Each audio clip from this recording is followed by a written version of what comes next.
Hey guys, happy Monday to you. My name is Kate Kneifel, and I am owner and therapist of Kneifel Counseling. And I have been trying to show up here on Instagram. Hi, Lauren. To do some Instagram lives every Monday. Okay, so this is my second one. I'm going to kind of try to be more present on here.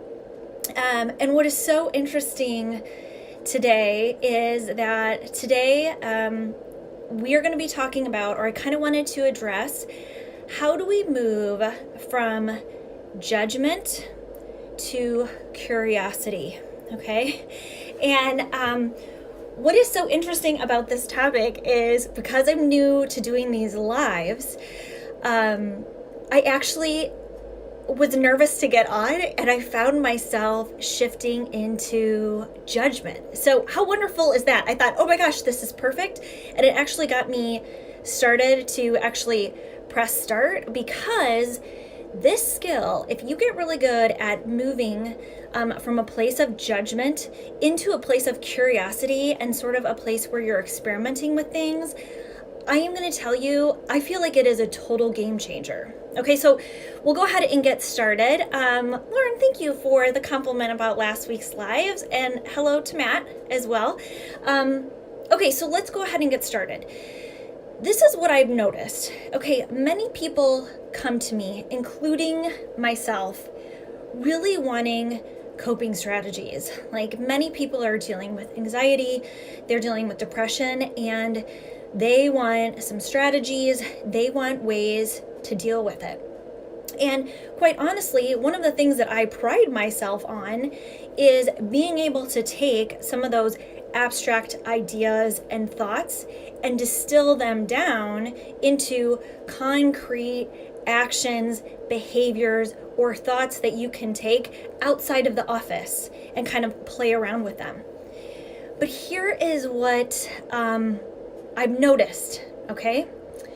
You can have an awesome strategy, but if you're using that strategy on a foundation of judgment and therefore often shame, the strategy almost always falls short. So let me go into how that happens. Okay, let's say you're in a meeting at work, right? And you have an idea or you have a thought, you pipe up and you say something in that meeting, and you make a mistake, or you stick your foot in your mouth, something happens, and guess what? Your boss calls you on it, right? So totally shoots you down, and right in front of everybody, really embarrasses you, and you are feeling that storm of anxiety and shame, okay? So let's say you've got that going on. Now, you may then say, okay, I know in the midst of all of that, I know that breathing really works. Okay, so I'm going to use what I know about breathing. I'm going to kind of notice my breath as the meeting's going on, but you're sitting in your stuff and your heart is beating, right? And you think, okay, I know this strategy.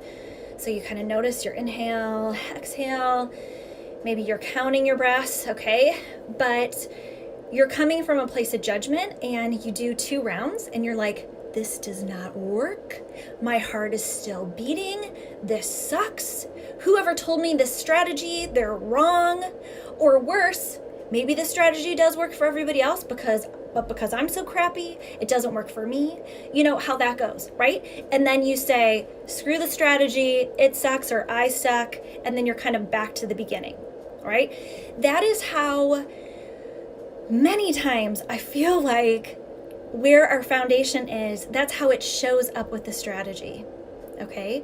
Now, instead, we want to be able to move to a place of curiosity, all right?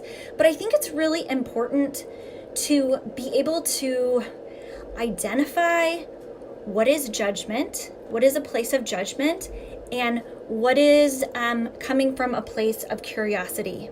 Okay, so here's my analogy for you. So when I was writing all this down, I was trying to think about what this made sense. So if you go to my website, actually, at kneifelcounseling.com, if you go to the blog, I've already posted about this, and I post about this analogy, okay?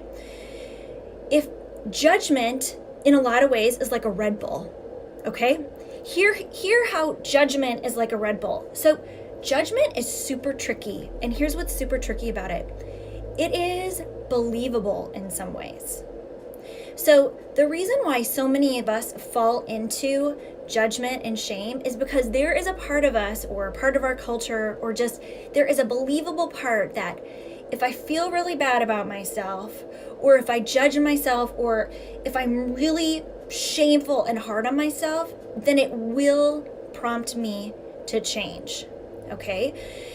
In the same way that we like to believe, okay, if we drink a Red Bull, I'm going to have all the energy I need. I'm going to be great, right? I'm going to get it done. It's going to be awesome. I'm going to be on my game, right? A lot of times we think judgment is going to prompt us to do the same thing. But what happens with a Red Bull, right? With a Red Bull, it like jacks us up, and then we totally crash and burn. And a lot of times we're worse off than we started, okay? That is the same with judgment. Judgment gets us all jacked up. It essentially hijacks us, but instead of it being long-term motivating, right, we tend to crash, and then we also tend to feel super paralyzed, right? So how do you know when you're in judgment? Well, judgment, really, it shuts us down. It closes us in. You know, judgment is showing up when you're thinking good and bad. You're thinking right and wrong. You're thinking winner loser, right? Judgment loves to label. So if you're thinking, I'm an idiot, I'm a loser, how stupid am I, right? All of those things, that is judgment. And so the first step is really just notice when judgment is showing up. Okay, if you cannot switch all the way into curiosity, and we'll talk about how you notice curiosity and how curiosity shows up in our lives. If you can't do that, or that seems like too much, just start noticing, when is judgment coming up for me? What situations do I notice this happening? Okay, so let me give you an example. Sorry, I need some water. Yeah, you gotta love water bottles, right? Let me give you an example of how judgment came up. Well, actually, first, let me tell you a little bit about curiosity, okay? If curiosity, I told you, okay, if judgment is a Red Bull, then curiosity is a green drink, okay? Curiosity is slower, okay? Curiosity, like a green drink, you might not love it at first. Like it might not come super naturally to you, but after you start using it and drinking it for a while, man, the benefits are like cumulative, and they just keep on adding up, okay? So that is one way that curiosity is kind of like a green drink.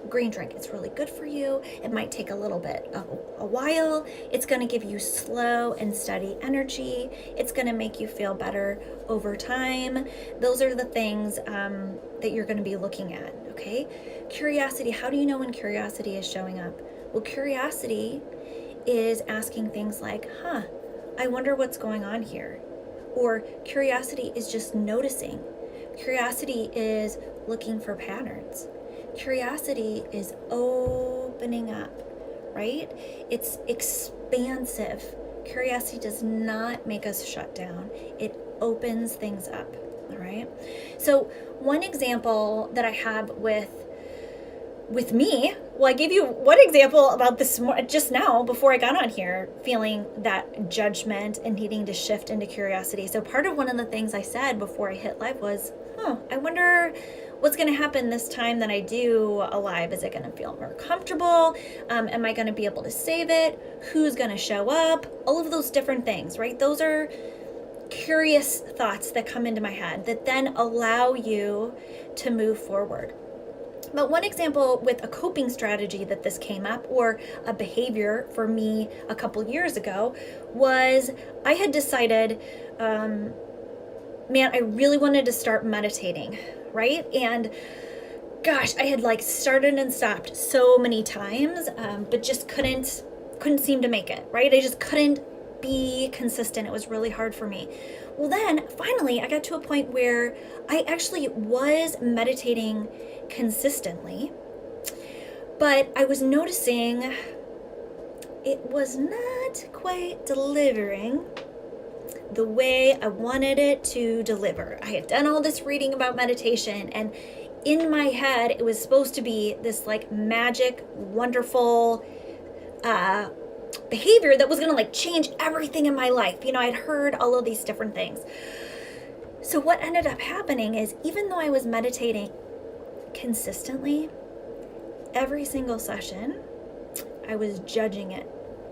Was that a good session? Was it a bad session? Did I do the right thing there? Did I do the wrong thing there? Well, I've been meditating now for 66 days, and all that I feel like is coming up for me is anger. There must be something wrong with me, because everybody else says they feel all this bliss and they're doing so much better. And what's coming up for me? I'm feeling super pissed off. Right? That's a real story. So I was getting really angry. I was judging more, and it was sort of this vicious cycle. Okay?